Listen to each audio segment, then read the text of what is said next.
Blog Talk Radio.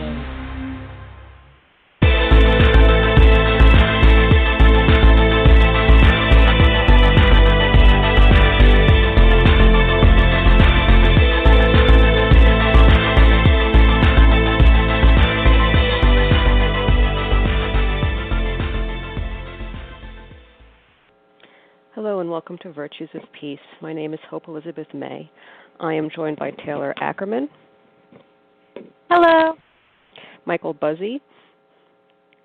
Hello, everyone. Randy Olson. Happy to be back. Hello. And today we have special guests, Kevyn Settle, who is the director and producer of a documentary film that we have been talking about for the past couple of weeks called Fruits of Peace. Welcome back, Kevyn. Thanks for having me back. And last but not least, we're so honored to have Jeff Grubb here. Hello, Jeff. Hello, Dr. May. It's a pleasure to be here. Thank you. But please call me Hope. Okay. No formalities whatsoever. So the title of this show is The Duty to Remember How Newk and Evelyn Grubb Helped Build a Community of Memory. And Jeff Grubb is the eldest of the four Grubb sons, which is part of this very big story that is told in the film Fruits of Peace. What we did last week, which I should mention, was a continuation. This is actually I think the third segment of a series that we began on POW MIA Recognition Day, which was on September 18th of this year. And we have been doing a number of shows fleshing out this story. And last week, we began with a photograph of U Pham, a Vietnamese national, at the grave of Wilmer Newlin, Newk Grubb. We really focused on that picture, on the events that picture led to, and some of those events are captured in Kevyn's film, Fruits of Peace. Today we are also beginning our conversation with a photo. The photo that we began with last week was taken in 2010. That is when U Pham visits the grave of Newk Grubb. But we're going to go back in time today to 1966, which involves another photo so important. And as I try to wrap my mind around this story, which has taken a number of months, I'd like to say that there's like a number of, artifacts relevant to this, and the title is, includes this phrase, community of memory.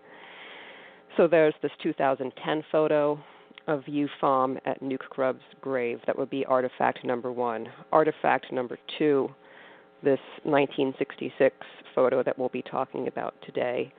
Artifact number 3, a book that we've mentioned called You Are Not Forgotten by Evelyn Grub and Carol Joes, that's published in 2008.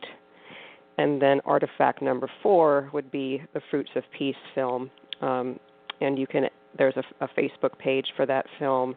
You can access that on our show resources page. To get us started, I just want to recap a little bit what we talked about last week. And if you're interested, again, go and listen to that episode. I think it's episode 18. We talked about the circumstances which led U Pham to Newk Grubb's grave at Arlington National Cemetery and how that moment blossomed into Fruits of Peace. And Jeff, I wanted to ask you, because you weren't on the show last week, but that photograph, that 2010 photograph of U Pham at your father's grave, eventually does make its way to you. And I was just wondering if you could talk about how that photograph was transmitted to your family. Okay, the photo of U Pham, he had posted it apparently to the Arlington National Cemetery website that has the ability to post information about each person that's buried at Arlington Cemetery. My brother Roland had been monitoring the site because sometimes people leave comments and it's good for the family to respond. And there was this picture of a Vietnamese guy sitting in front of my father's grave, and my brother Roland said, "Who is this guy?" And I certainly didn't know.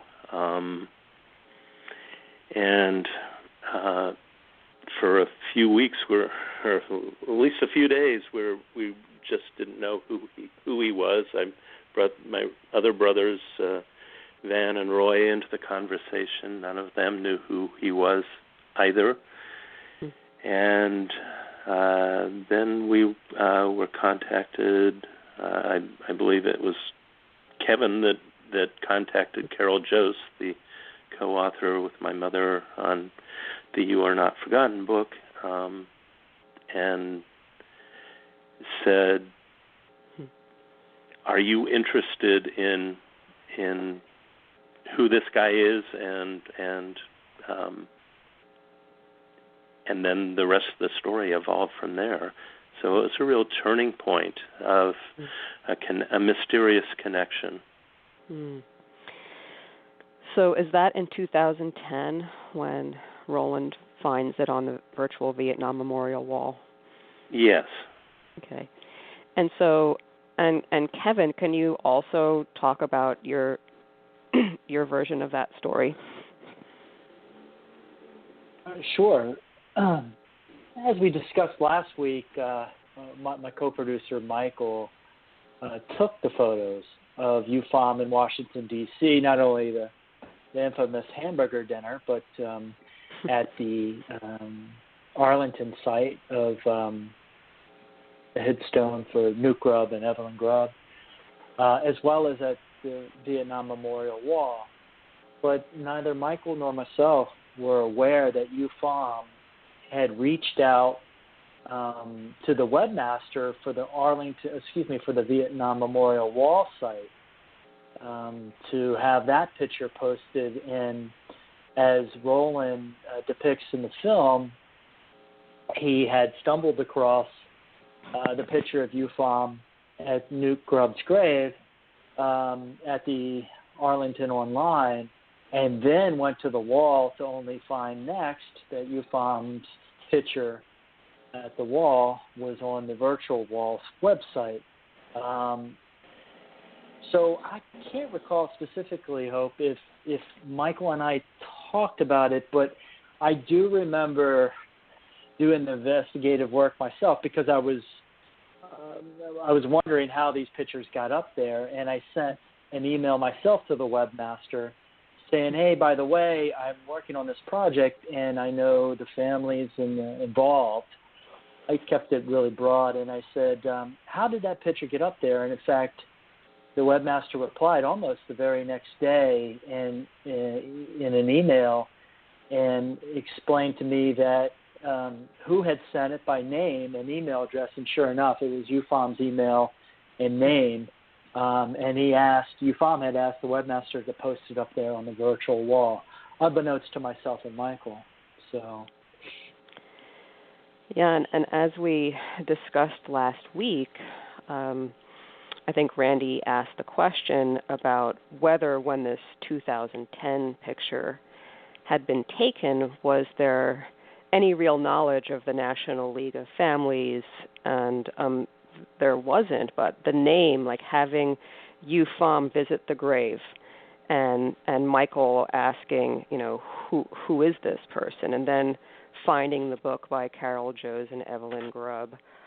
So that there's an unlocking not only on that side for you, Kevin, and Michael and your team, but also, of course, for the Grubb family and who is this guy at the grave.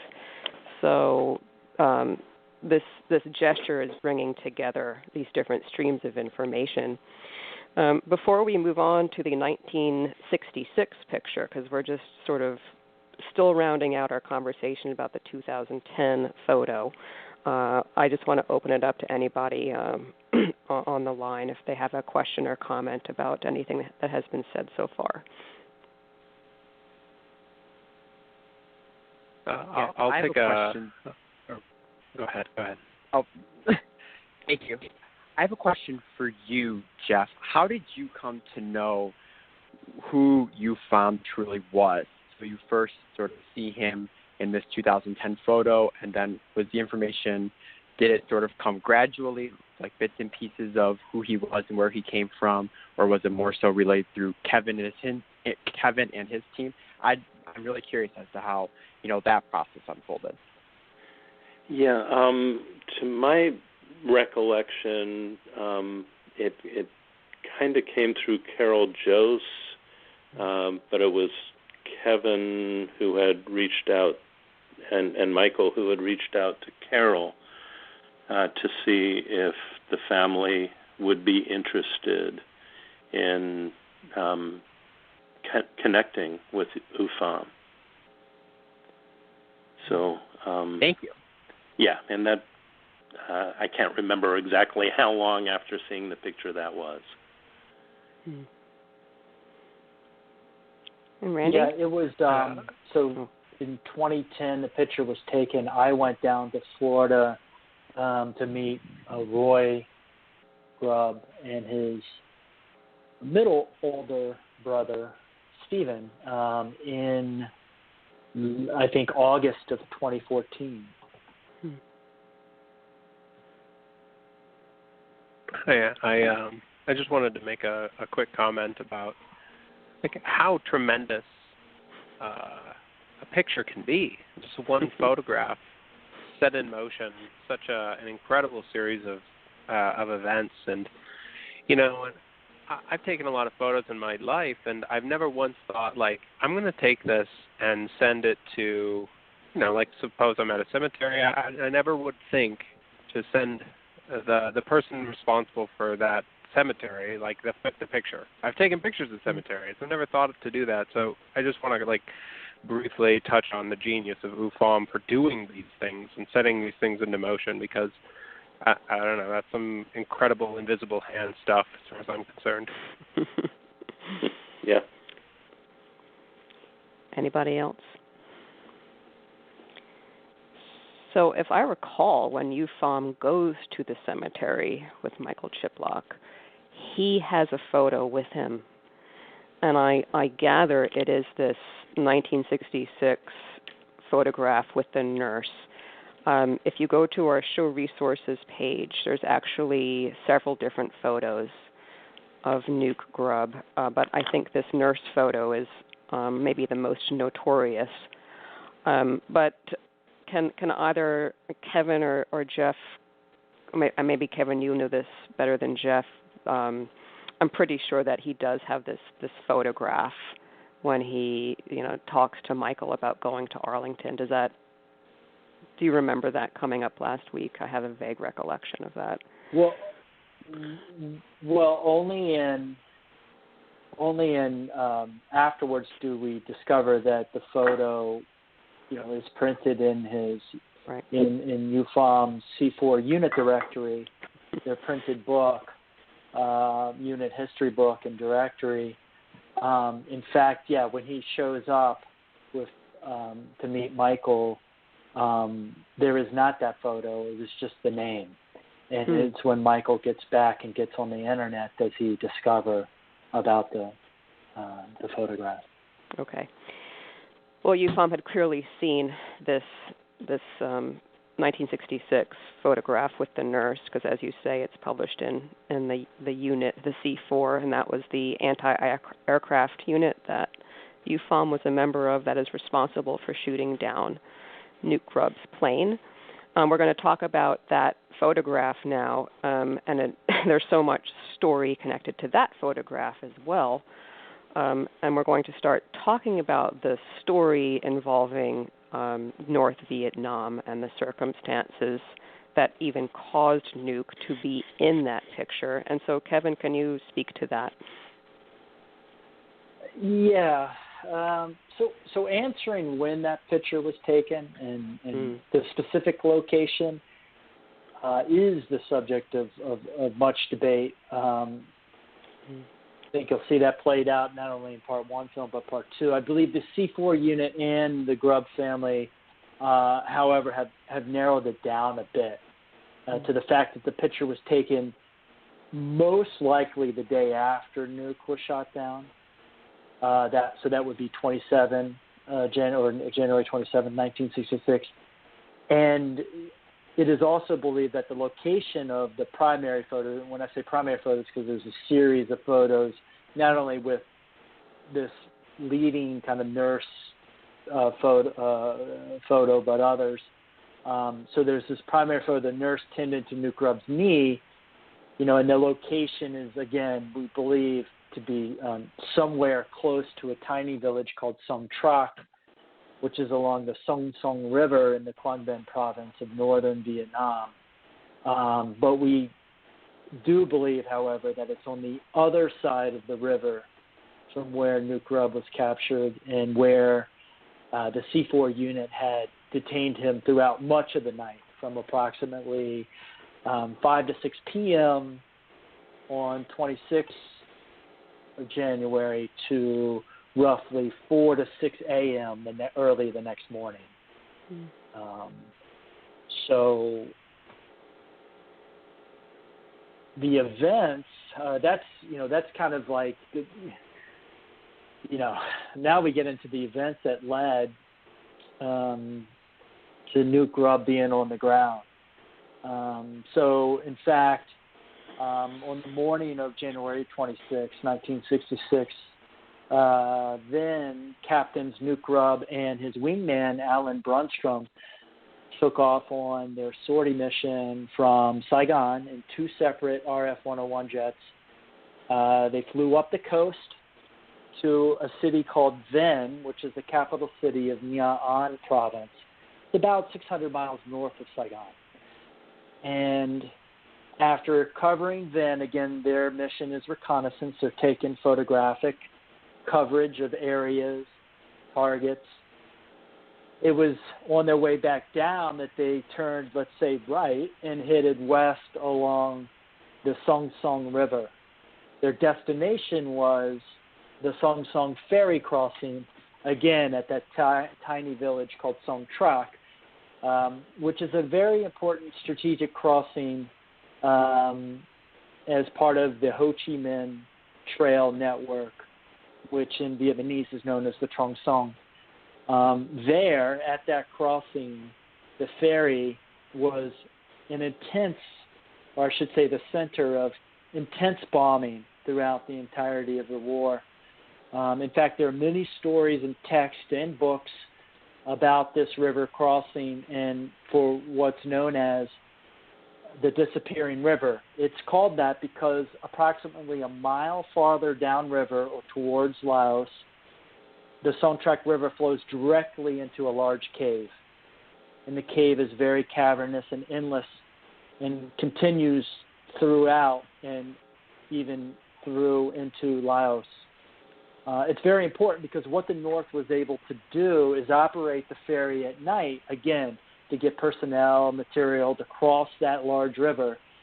However, they were able to disassemble its sections and tow those sections into that cave about a mile away and protect, that equipment, that ferry equipment, from constant bombing, especially during the daytime and at times of high visibility.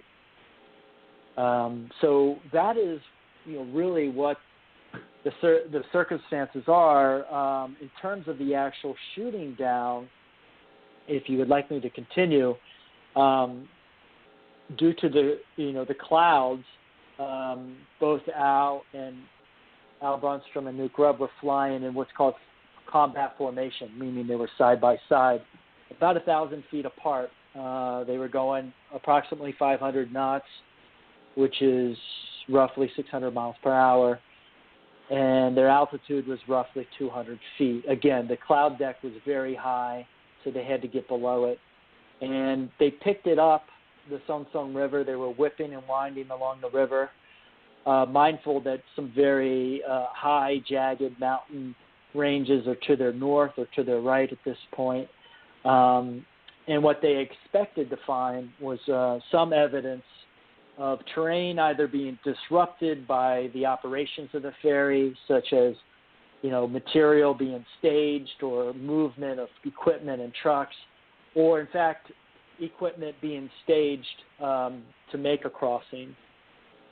Perhaps what they didn't expect to find, in fact, was C4 unit awaiting them with entrenched what's called 12.7 millimeter guns and set up in a diamond formation. We know all this information because we have perspectives from both sides of the event, right? So I have, obviously C4 who are on the ground there, who say they picked up the two jets at about 1,800 meters away and almost immediately began firing. They were successful in striking Newk Grubb's jet.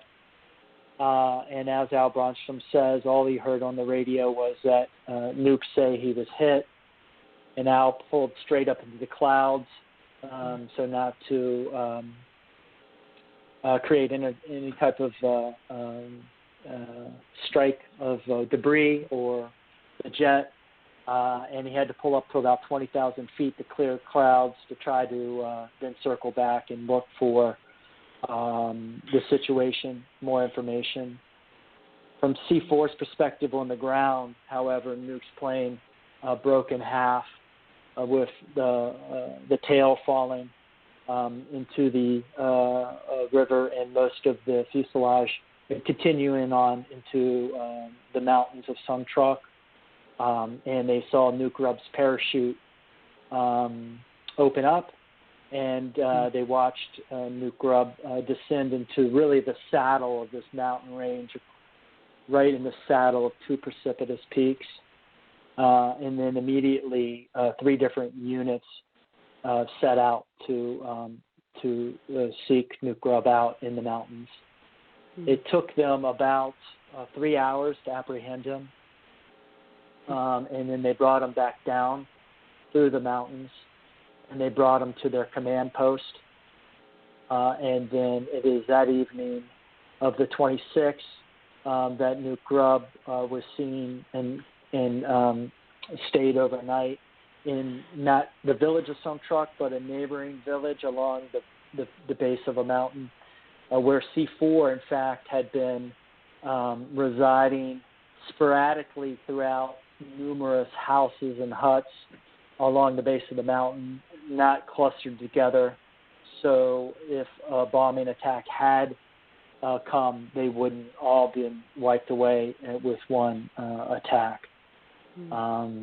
Again, that's on January 26, 1966. It is throughout the evening of that night that Newk Grubb was seen by one of the villagers, his knee treated for what they described as very superficial wounds, however, just requiring some cleaning and bandaging. And they also fed Newk Grubb several times throughout the evening and guarded him. Mm-hmm. Thank you for that. And as you mentioned, Al Brunstrom, I mean, he was eventually shot down, correct?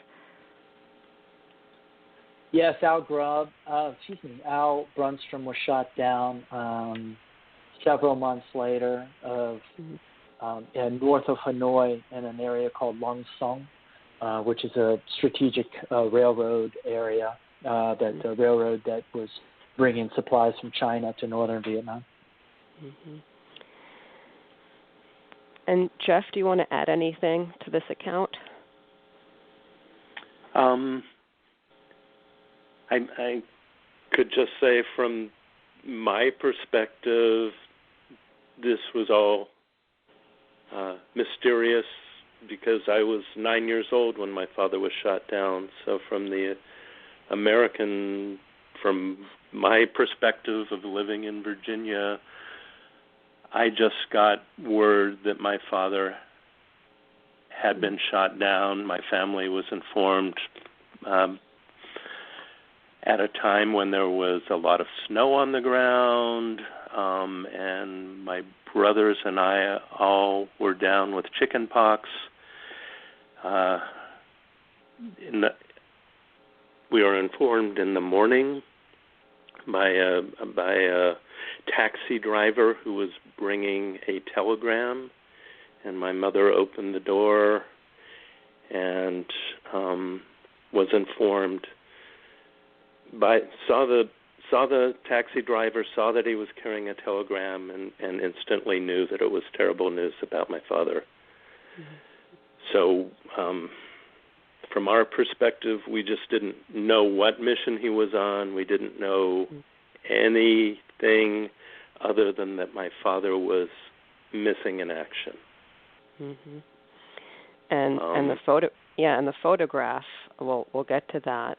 But yeah, the moment that you're describing, of course, does not involve your mother learning about this photograph that we've been talking about. Yeah. No, but that's leading up. That's leading up to the photograph. Mm-hmm. Yeah. So my father then is in the position of missing in action, which is a terrible limbo for the family, for the members of his unit and the rescue people that couldn't get to him in time. But personally, it was a terrible not knowing, just an emptiness of terror and ignorance of what had happened to my father. Mm-hmm. Yeah, and we're definitely going to talk about that wound of not knowing and how your mother takes action to remedy that wound, and not only for your family but for all families of POW MIA. So I'm really honored that you're sharing this account with us. And I just also want to open it up to the others on the call to see if they have any questions or comments at this point about the picture, the circumstances in North Vietnam that Kevyn has described, and also the impact of the shooting down of the plane in the United States. I have a question about the documentary Fruits of Peace, which is absolutely incredible, by the way. So when the part in the film comes to describing the shooting down of Newk Grubb, the drone footage is showing sort of the mountain peaks, and then sort of there's this it's like lush greenery around, but then there's this sort of marred spot of gray, brownish earth that looks like an impact. Was that meant to represent where Newk Grubb's jet crashed into the mountains when he ejected, or is that just sort of a random spot that I'm just tying the two together and it's not meant to be related? I was just curious about that when I had viewed the film for myself. So we did the drone coverage to almost replicate the flight path, as Al Brunstrom had explained it to me the year before. For a good stretch, obviously, we use it throughout the film as really a marker. But once we come over the peaks there, just with the village of Son Truc to our left, we see that rubble on the opposite face of one of those peaks that you just described. We don't know. That could have been the terrain there, or that rock could have been disrupted by bombs or some other crash, or the villagers are doing something up there. We don't know because we weren't able to get up that far on foot in 2015 when when UFOM and the Grubb family ascended the mountain. They went up about 3/4 of the way. So we don't know to answer the question specifically. It's anybody's guess if that is part or had been created by crash debris or debris from the crash. Thank you. I've got a question for Jeff. Jeff, I'm wondering, psychologically, is it kind of surreal that for the better part of 50 years now, so many people are interested in the fate of your father? Because I know that just strikes me as something very surreal. Having lost my father, it was something that I never would have thought anyone was going to notice, or whether it was going to change anybody's lives at all. But in your case, it's like this pivotal moment in so many people's in so much. I'm just curious, can you speak to that at all? Well, I'm not sure I'd describe it as surreal. I do feel gratified in some way, grateful that people care, not just about my father, but about all the missing and the prisoners, and we have lots of kind of unsolved aspects of this story, which I guess we'll get to later. But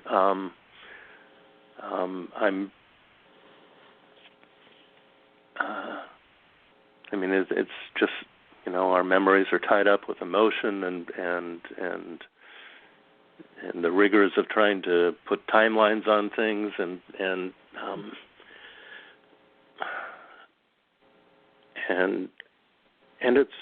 it's a very human story. So I don't know. I'm not being articulate, but I'm grateful that people do care and explore these memories with the family and still try to get to the bottom of kind of an unsolved mystery of what happened to my father. Oh, thank you. Anybody else?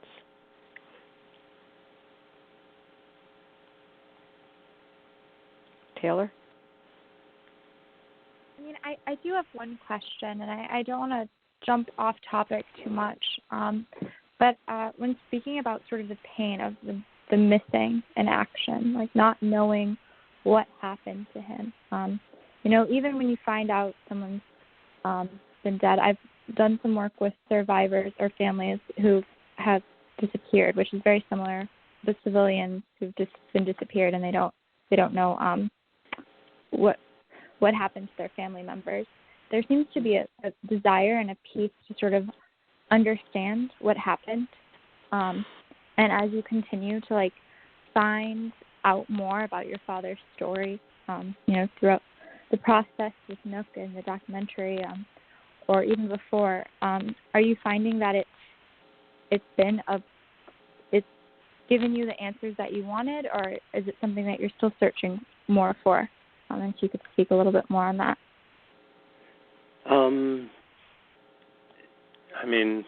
This whole experience was remarkable, and it filled in big blank areas of my knowledge and understanding of who my father was, what he had gone through, who my mother was, what she had gone through, and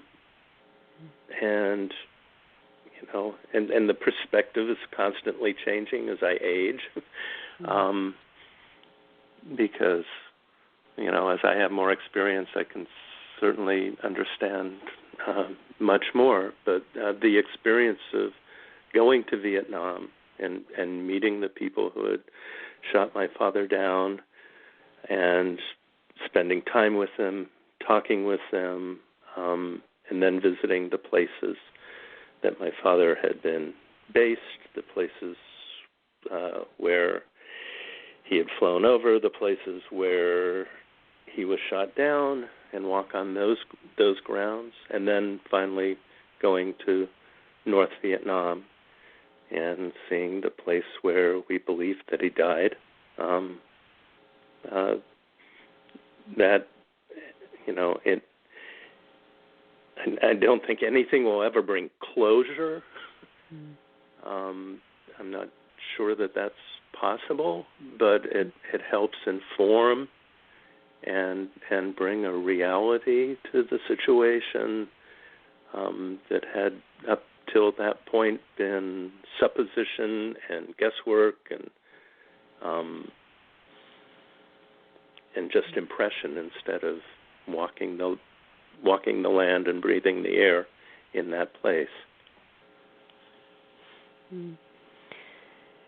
So we're going to sort of do a little slight pivot to, we're still talking about this picture, and as I've mentioned before, when Jeff was talking about how he learned about the fate of his father's plane being shot down, and how the status is missing in action, and there's this great uncertainty and vagueness surrounding that. And I think it's maybe 2 weeks later or so that this picture that we're talking about is seen in a newspaper. And I'm going to play a clip now to get us into this conversation. You can access this whole talk on our show resources page. It's a wonderful talk from Carol Joes about this book, You Are Not Forgotten, that she co-wrote with Evelyn Grub. And I also just want to point out that this book is published in 2008, and if memory serves, Jeff, your mother dies, is it in 2005 that she dies? Yes. Right. So this book, which I think has done a lot for this team over here, obviously for Kevyn's team. Your mother did not see the completion and publication of the book, and I just think that's extremely poignant, and I want to point that out. But in any case, Carol Joes gives this talk, which you can watch on our show resources page. There's a link to it. I'm going to play a clip from it when she's describing the moment when Evelyn learns about this photograph that's published in a newspaper. It's about 2 minutes long. After years of being ignored by the government, when Newk was shot down in January of 1966, the wives were really told to sit down, be quiet, and keep a low profile, say nothing about their husbands, tell no one anything. Well, Evie knew that Newk was alive because 2 weeks after she got that terrible telegram, her phone rang, and it was a fraternity brother of her father's from Altoona, Pennsylvania, who said to her, Evie, there's a picture of your husband in the paper today in the Altoona Mirror. Now, she'd heard nothing from the Air Force, nothing from the government, and here's a man that she knows well calling to say, yep, the commies have got him. The picture's right here in the paper. That's him. I'd know him anywhere. I know him from a baby, and I was at your wedding. And, of course, those were not the days of instant email or faxes or flash sending of things. So she had to wait until he copied that and mailed it to her. Meanwhile, she called the Air Force, who refused to confirm or deny anything. So she waited more. Well, this went on for years. She never heard a word from her husband, although you will see in the pictures in these places here, these are of Newk, these are of Evie, and you will see the pictures of Newk up and walking with a water buffalo in the front, perfectly fine, arms tied behind him, and a bunch of Vietnamese militia around him, taking him to prison camp. We do not know from that moment to this whatever happened to Newk Grubb for certain. We know only that he did not survive captivity. Evelyn did not know that for almost 8 years. 8 long years. But meantime, she did not sit and wait as the government had told her to do, nor did the other wives, to their credit. After years of being ignored, they decided to stand up and fight back, and they did. Again, you can watch the complete talk of Carol Jo's at our show resources page at virtuesofpeace.com. And Jeff, can you talk about your memory of when that picture became known to your family? And that was one of several pictures, but that was the first picture that started to come out. Yeah, that's right. It came as a revelation.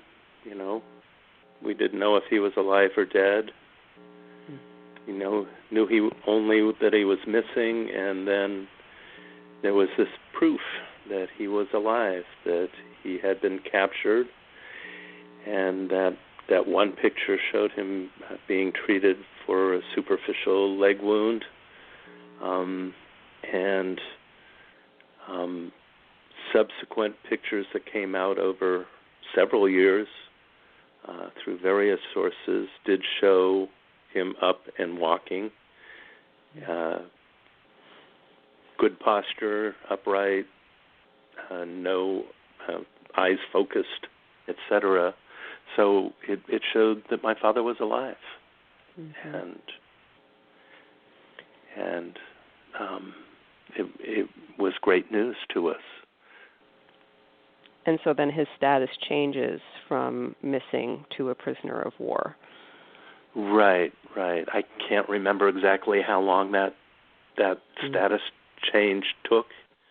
As that Carol's story points out, that it was the government didn't at first acknowledge even the existence of the photo, and it came out through unofficial civilian channels instead of through government channels. So, but yes, his status was changed to prisoner of war, POW.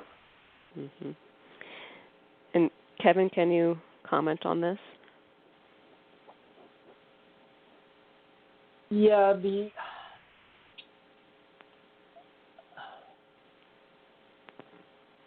so the photos, the issue or circumstances around the photos, I think for the family and from our own research is that we know what we see in the photos, and then what we don't understand is why they were released or trickled out over the years. For instance, and maybe it helps if I just give a little bit of a chronology. You know, after so we have January 26, 66, but then in early February, I think twice around the 3rd of February, the 10th of February, there was what's called an FBIS recording, Foreign Broadcast Information Service. Almost all POWs made some type of recording, and then, it was propagandized by the DRV. So there was the recording of that, and they heard Newk's voice. And then on the 10th of February of 66, the DRV news agency actually officially announced that they had Newk Grubb captured. And at the same day, the first picture hit print media, hit the print news, and that's when the family received a call from the friend of the fraternity brother. And what is complex is then there's a second photo and a third photo all trickling out in February of 66, and then nothing else, nothing until later in October of 66, and then even into April and November of 97, you have different photos coming out. Again, analysis from either the Defense Intelligence Agency or U.S. Air Force Intelligence or collective analysis from several agencies all felt that the photos were all of the same event, and that is capture either post the nurse picture, the primary picture, or some days thereafter leading into maybe a week. You could tell because The analysis shows that there's a slight beard growing, a little scruff in facial hair. And again, they're different photos. Newk is seen walking through presumably a rice field, and there's a water buffalo. There's a kid on one of the buffaloes. There's different militia behind.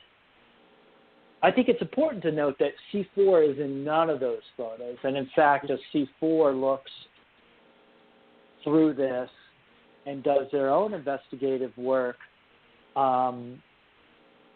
they realize that most of everyone in those photos are what's called civil defense, the province level militia, if you will, volunteers, and not C4 regular army.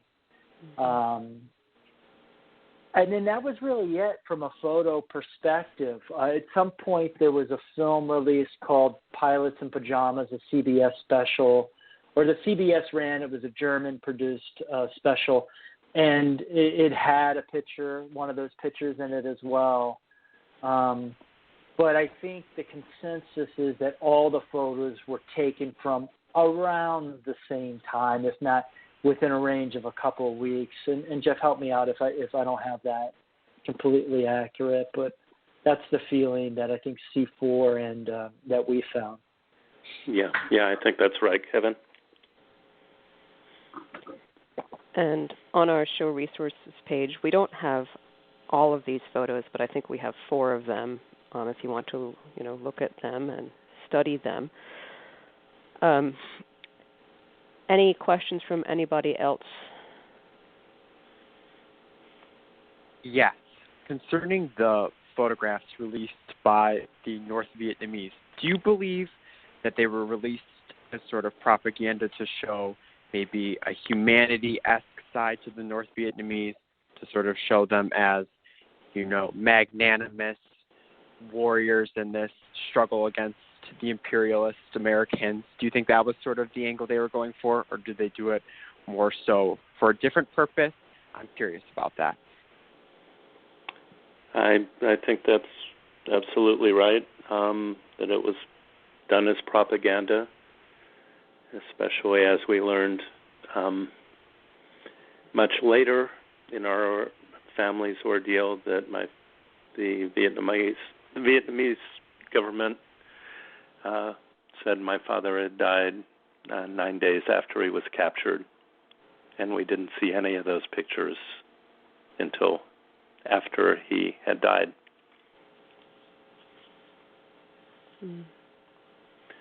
So it's the grim irony of treating a prisoner who is actually already dead. So, yeah, the continuing, trickling out of these pictures over a number of years, actually, sets up the false belief that he's alive. Absolutely, and at that time, the North Vietnamese were not abiding by the Geneva Convention of having their prisons open to be inspected by impartial parties, allowing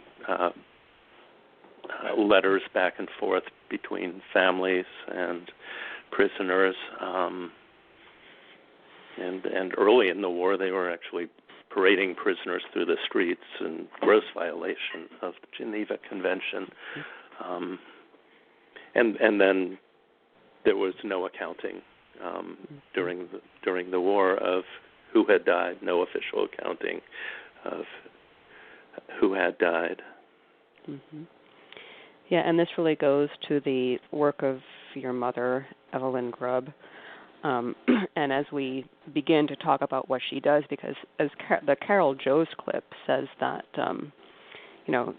for 8 long years she didn't know of the fate of her husband.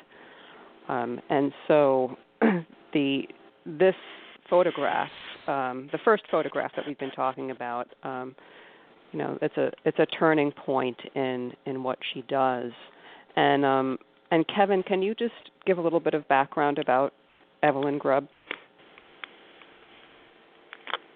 Sure. I'll give a little background like I did for Newk, understanding that her eldest son Jeff is on the podcast. So Evelyn was from her family, the Fowler family from Butler, PA. It's about 50 miles north of Pittsburgh, Pennsylvania. It's what we would call, or nested right there, what we call the Steel Belt of America. She completed her undergraduate degree at Penn State, remained there as her then husband, Newk Grubb, was completing his undergraduate, and actually Evelyn obtained her master's in art education, which, quite frankly, played or was used significantly in her work with the League. And then soon into early of 55, as they left Penn State together, Jeff, you were born in 1956. Yeah, they started a family in 1956. And in fact, over the next, 10 years, while Newk was really developing a promising career as an Air Force pilot, he and wife Evelyn Grub were developing a family. I believe, if I remember correctly, Roland was born in France as the family was stationed over there. Typical military, definitely on the pilot side, where you bounce around to the various military installations and you get your 2-year duties. And Stephen Grubb was born in Germany. And then, so then that's all from 55 to 66 to the date we're talking about, with the nurse and Newk Grubb picture. And so, we talk about taking action. Much of what UFOM and C4 has done on their end to look into this event, but in Evelyn Grubb's case, and in the case for many of the MIA POW families, they took action, and in fact, Evelyn worked very dutifully with the National League since its inception, which really they opened their offices in August of 1970 in Washington, D.C. Evelyn went on to become national coordinator the last year of the war, leading up to the end of the war in January 23rd, 73. So that's, in fact, when her leadership post ended, and a new coordinator took the duty. So. Mm-hmm. Thanks. And Jeff, do you want to add anything? Oh, yeah. Well, there's all those time points, but it misses the incredible energy, the focus, the force of nature that my mom was. She was pretty astounding ability to go from being a kind of a stay-at-home mom of 4 boys to meeting with the president and Kissinger, meeting with heads of state from around the world, going to the United Nations to present the petition, and talking to anybody who would listen about the missing and the prisoners of war. She, you people use the word tireless, but I know my mom got real tired.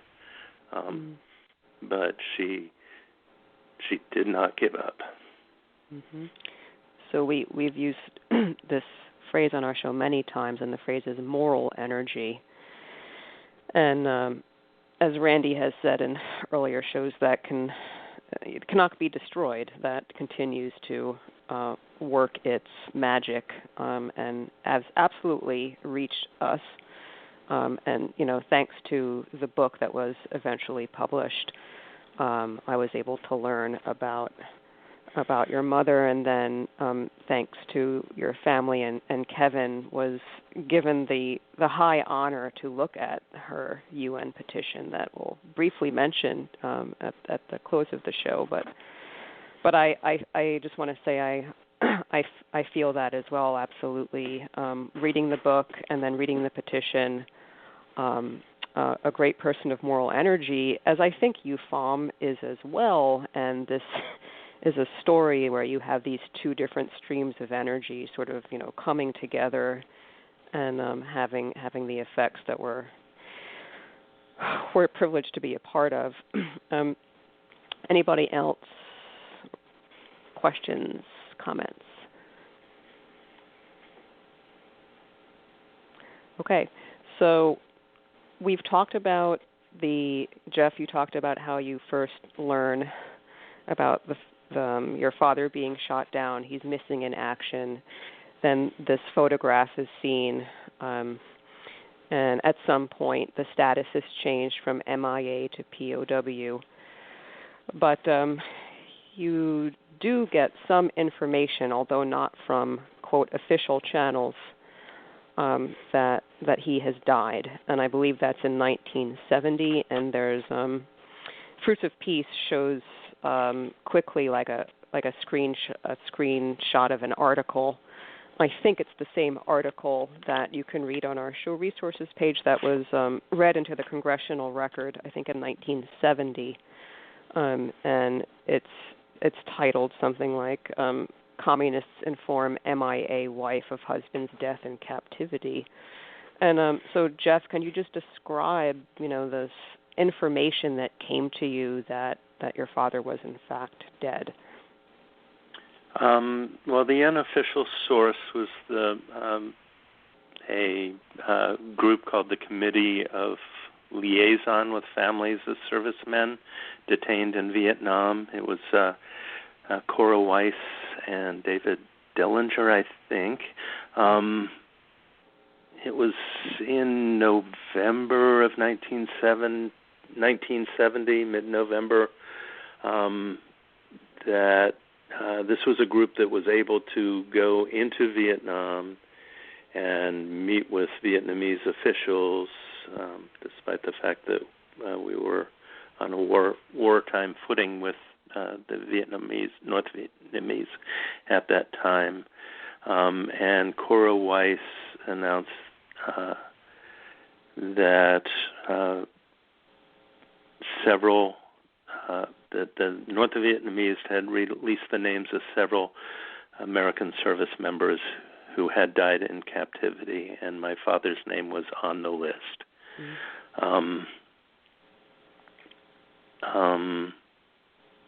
And then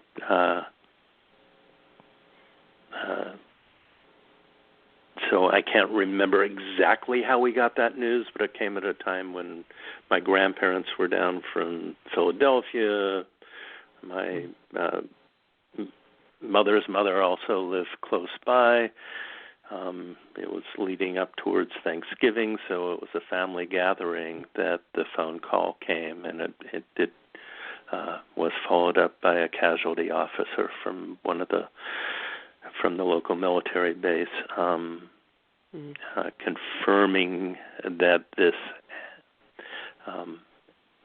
announcement had been made, but there was no collaborating evidence presented, no death certificates, nothing that is required by the Geneva Convention, and it did not come through official government channels. Right, so there's perhaps still some, because it's not coming through official channels, there's still some hope that, this is not accurate information, I would think. Right. Yeah. Kevyn, do you want to add anything to that? That was a full frame on it. From a research perspective, there were groups, as we know, that went over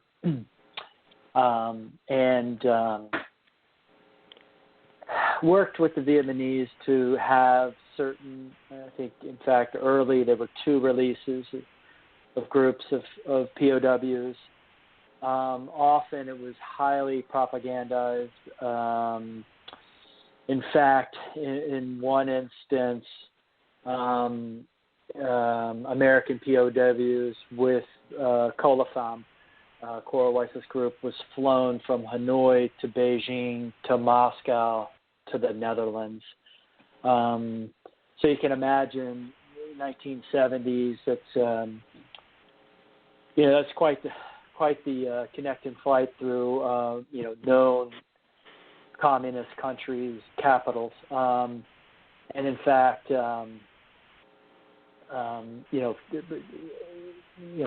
I think reflected poorly on what they were able to do. So I think in net here, I think most people would challenge their methods. I think from my research and definitely listening to Nixon tapes, the government wasn't very happy with what they were doing.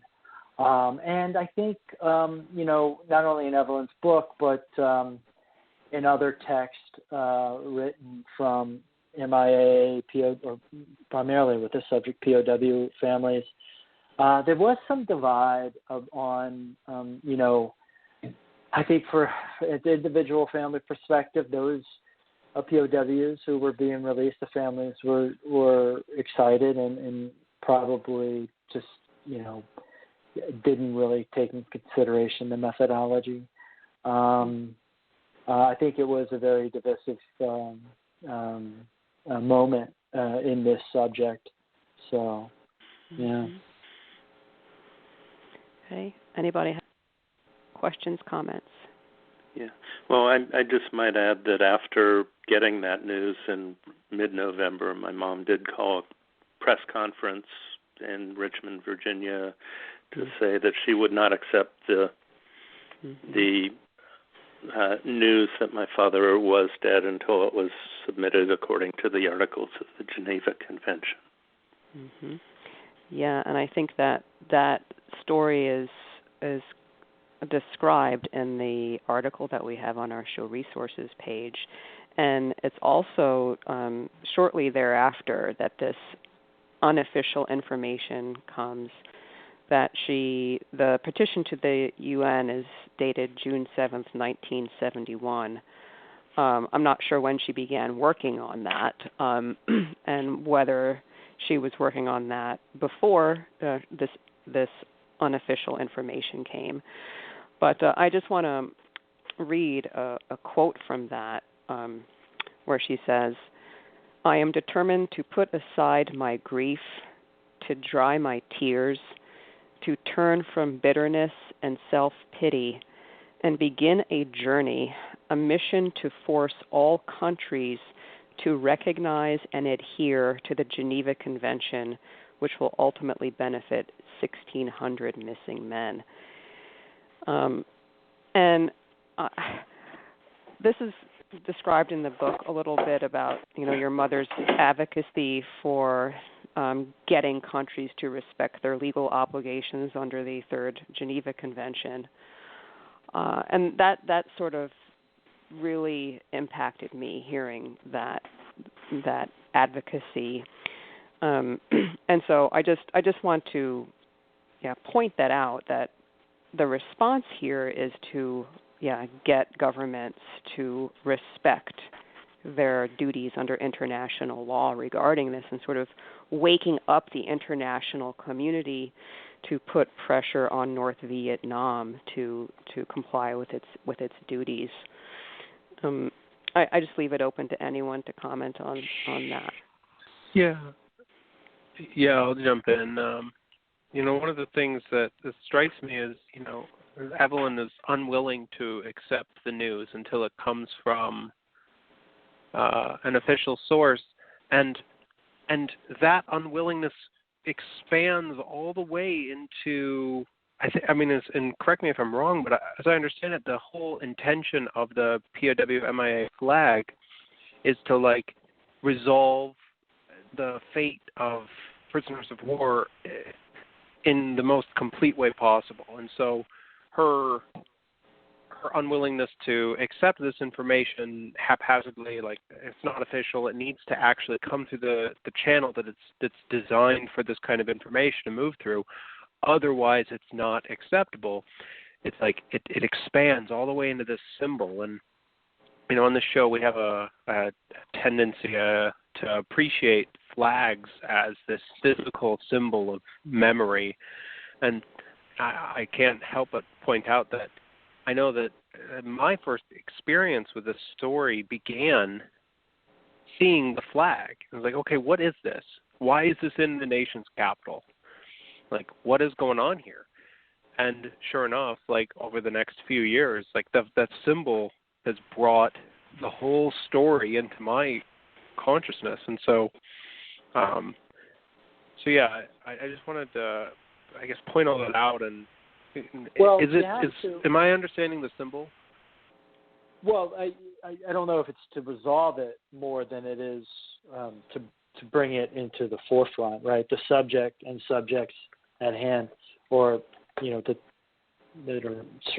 surround what it means to be POW'd or MIA'd. I'll just go back to, if I may, comment. So,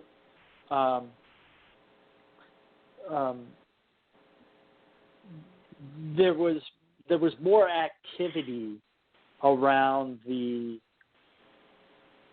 idea that whether Newk Grubb is on a list or is alive or not, there's a large effort by the League. It was led by John McCain's brother, called the Discrepancy Report. And that report, and I think Carol says it best in the film, basically is the discrepancy between those known or either from word of mouth or photographic evidence or audio evidence on the FBIS broadcast to be alive, but their names do not appear on a list, because the DRV was providing lists of prisoners here and there, incomplete. And so the discrepancy was a separate list that the League was managing and communicating to DOD with, saying, oh, wait a second. This guy was released because we had two groups of prisoners coming back, and other prisoners had escaped too from the southern camps. So they're bringing back names of known detainees. Also, there was these propagandized photo events. As Jeff said, at some point, and it was Al Brunstrom as a POW was marched. It was called the Hanoi March through the streets one night. And, faces were seen and names were written down. So we were curating this list from multiple data sources, and it was called the Discrepancy Report. So it wasn't just one list. It was the fact that there was this consistent behavior that persistently was inaccurate. So, you have to kind of pepper that with these facts as to why, one person coming back with a list who we know is being used as a propaganda tool may not be looked at so officially, not only by DOD, but certainly the families. And so it did make its way into the petition. And, Evelyn worked very hard on that petition, as she says, as is covered in the book. And she was able to get an audience. And George Bush, who was then UN ambassador, and Senator Fulbright worked with her very closely. So Evelyn could cover her contentions that she wrote in her petition. But we have to talk, we have to talk about the primary contention, right, is that the family has the right to know the truth with certainty when status is in question or when it is unknown. And so I think for Evelyn, her fundamental right to know whether Newk Grubb is dead or still alive, and any of the circumstances of either, I think is it's rooted in the articles of the UN when it pertaining to these subjects. So. Mm-hmm. Yeah, and she also makes the argument that it's rooted in the articles of the Geneva Convention, the Third Geneva Convention, that there are these duties to communicate this information, and that the ultimate destination of this information is the family. And so, yeah, the Geneva Convention also is making reference to the family. And I just think that that understand that concept of that we have a fundamental right to know, because that's the language that she uses. So we're talking about, the title of the show is The Duty to Remember. And in philosophy, when we're talking about duties, we say things like all duties imply rights, and rights imply duties. And so if I have a right to know, then there's a duty that the government or some government has to communicate this. My thinking, I haven't thought too much about this, but I do think when we're talking about the duty to remember, the ethics of memory, building a community of memory, these concepts that, keeping in mind the right to know is part of this framework, this, sort of conceptual scheme around memory duties, and I think that's really interesting. Right, and the UN in their charter makes that declaration, right? They say the family is the unit. It's the fundamental group unit of society, and entitled to protection. So through that, right, widest possible protection should be accorded to the family, and that's what Evelyn's contention is that those rights have been infringed upon. Anybody else? It springs to mind talking about duty of remembering how difficult it was for my mom to write the book that she wrote with Carol. She was undergoing cancer treatment at the time, and it was bringing up terrible memories, but she felt it was really important that she put into words what had happened to our family and make that available to the world. Yeah, thanks for adding that. So it was also likely difficult just to recall the memory, but then to have the physiological physiological pain going on. Yeah, it's remarkable to imagine. And I remember in the C-SPAN video, Carol Joes, when your mother first approaches Carol Joes and says, will you write my story? And Carol Joes says something like, I can't do it right now because I'm working on another story, so give me a year. And then your mother calls up Carol Joes and says, the year is up. Yes. And so it's like, I need to get this done. And I just think that, that's totally remarkable, and there's obviously that goes to her moral energy and that sense of duty that I have to get this story out, I have to preserve it, there's something in it, and I think, exactly right. Anyone else?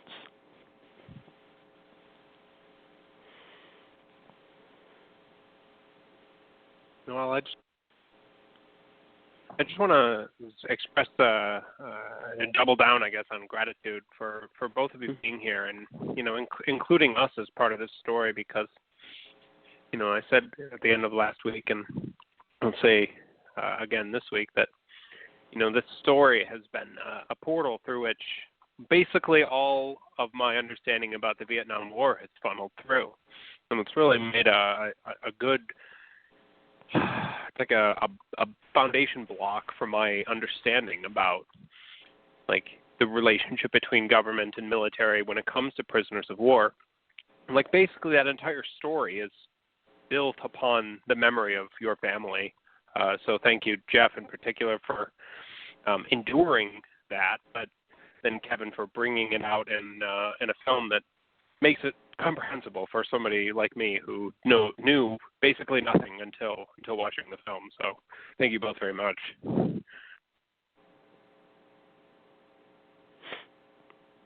Thank you. Thank you. Yeah, I would echo Randy's sentiments about gratitude for both of you for being here and sharing your story. I think it's brought an important light on the issue of POWs and the importance of duty to remember and to inform, and the importance of that for the families in particular, and why these duties on states are so important for families.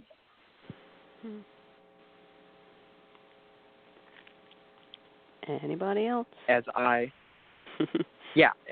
have sat and reflected on just this immense story, I cannot help but be drawn to Stephen Pressfield's Do the Work and his concept of resistance through life, that when you try to conjure up any sort of creative endeavor or put something out into the world, life and a counterforce will always rise to meet it and seek to not maim or to sort of dissuade you from doing it, but to completely stop you dead in your tracks. And that this moral energy that we've been talking about, that I think Evelyn Grubb and your family, Jeff, is just so emblematic of, like the pure representation of this, that you, regardless of, in spite of all of the challenges that arise as you try to put this immense story out into the world, that you continuously push through until you hold what he calls the stubbornness, that it's not perseverance, it's stubbornness. It's willing to dig yourself in and to continue to trudge forward. And